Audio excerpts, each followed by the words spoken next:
کھانے وغیرہ کا انتظام بھی کرنا تھا۔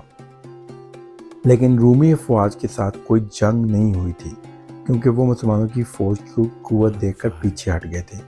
تبوک میں قیام کے دوران آپ صلی اللہ علیہ وسلم نے علاقے کے مقامی قبائل کے ساتھ معاہدے بھی کیے اور ان کے ساتھ امن و امان کی بنیاد پر تعلقات قائم کیے۔ آپ صلی اللہ علیہ وسلم نے اس موقع پر اسلام کی دعوت کو وسیع کیا اور کئی قبائل نے اسلام قبول بھی کیا۔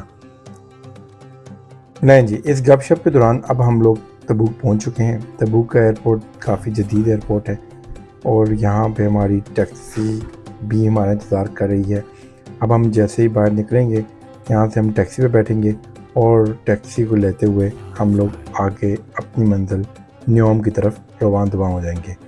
یہاں سے نیوم جانے کے لیے تقریباً 1.5 سے 2 گھنٹے لگتے ہیں، ڈپینڈ کرتا ہے کہ آپ نیوم میں کس جگہ جانا چاہتے ہیں، کیونکہ نیوم بہت بڑا ہے۔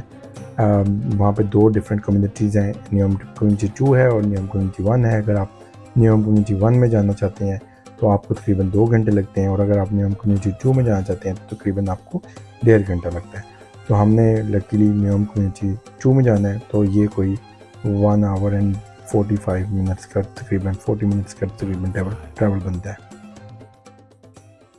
ویسے تو تبوک میں دیکھنے کے لیے بہت کچھ ہے، لیکن میں فوکس کروں گا اس وقت 2 چیزوں کے اوپر۔ ایک میں آپ کو فورٹ کے بارے میں بتاؤں گا، تبوک فورٹ کے بارے میں، اور دوسرا آپ کو بتاؤں گا وادی دوسا کے بارے میں، اور بلکہ وہاں پہ آپ کو لے کے جاؤں گا اور اس کے اوپر فوکس کروں گا۔ اور اس کے بعد والی ایک اور ویڈیو آئے گی، اس کے اندر میں جو ہے مزید چیزوں کے بارے میں بھی ڈسکس کروں گا۔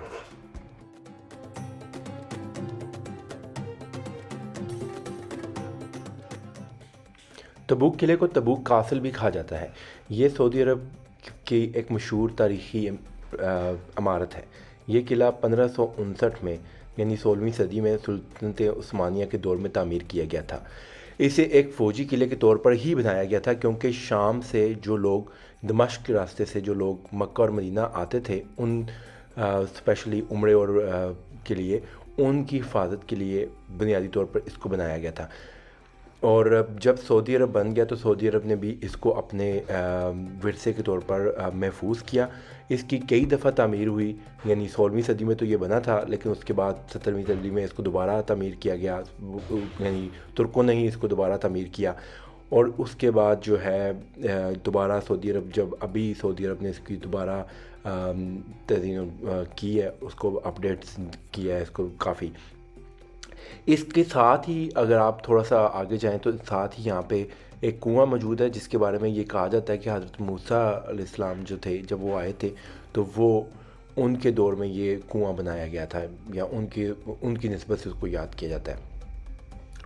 قلعہ جو ہے وہ مستطیل شکل کا ہے، اس میں بلند دیواریں ہیں، 2 منزلیں بھی بنائی گئی ہیں، اور اس کے اندر جو ہے دفاعی برج بنے ہوئے ہیں، ایک چھوٹا سا سین ہے، ایک مسجد ہے، اور اس کے علاوہ خوراک ذخیرہ کرنے کی اور کچھ کمرے موجود ہیں، کرنے کی جگہ ہے اور کچھ کمرے بھی موجود ہیں۔ ساتھ کنویں کی وجہ سے پانی کی بڑی فراوانی تھی یہاں پہ، اور مسجد بنانے کی ضرورت یہ تھی کہ جو زائرین قلعے اور یا قلعے میں جو فوجی تعینات تھے وہ یہاں پہ نماز پڑھ سکتے تھے، اس کی وجہ سے۔ یہ قلعہ نہ صرف تبوک کی تاریخ کی علامت ہے، بلکہ اسلامی اور عثمانی دور کی تہذیبوں کا امتزاج بھی ہے۔ آج یہ ایک مشہور سیاحتی مقام اور سعودی عرب کا ثقافتی ورثے کا حصہ ہے۔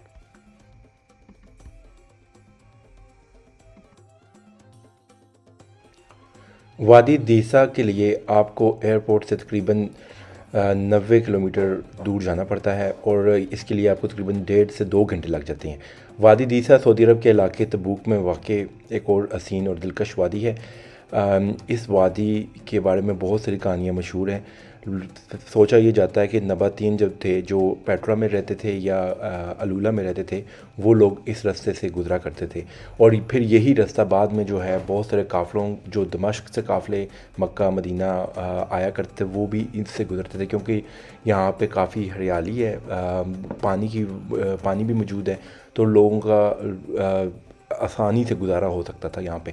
تو وادی دیسا جو ہے نہ صرف اپنی تاریخی اہمیت رکھتی ہے، بلکہ اس کے تھوڑا سا لوگ اس کو روحانی اہمیت کے طور پہ بھی سمجھتے ہیں، کیونکہ کچھ لوگوں کا خیال ہے کہ یہ خدا کی طرف سے ایک تحفہ دیا گیا ہے.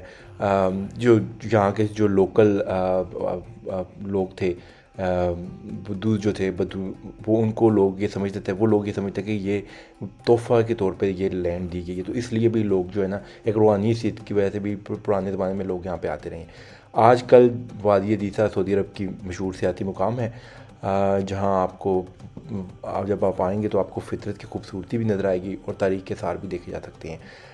وادی کی قدرتی دلکشی اور قدیم داستانیں آپ کے سفر کو یقینی طور پہ ایک یادگار سفر بنا دیں گی. تبوک کا شمار بھی ان شہروں میں ہوتا ہے جو سعودی ویژن 2030 کے تحت ترقی پذیر منصوبوں کا حصہ ہیں. تبوک میں زراعت اور پانی کے ذخائر کے لیے جدید سہولیات موجود ہیں. یہاں سے سعودی عرب کے دیگر شہروں کو زرعی مصنوعات بھی فراہم کی جاتی ہیں. تاریخی مقامات اور اسلامی آثار کی موجودگی کی وجہ سے یہ سیاحوں کے لیے پرکشش مقام ہے. خاص طور پر غزوہ تبوک کا میدان اور قدیم کنویں بھی یہاں موجود ہیں. تبوک کی جغرافیائی پوزیشن اس سعودی عرب کے شمالی سرحدی علاقوں کے لیے بہت اہمیت رکھتی ہے اور یہ اردن، مصر اور شام کے ساتھ تعلقات میں بھی بہت کلیدی کردار ادا کرتا ہے.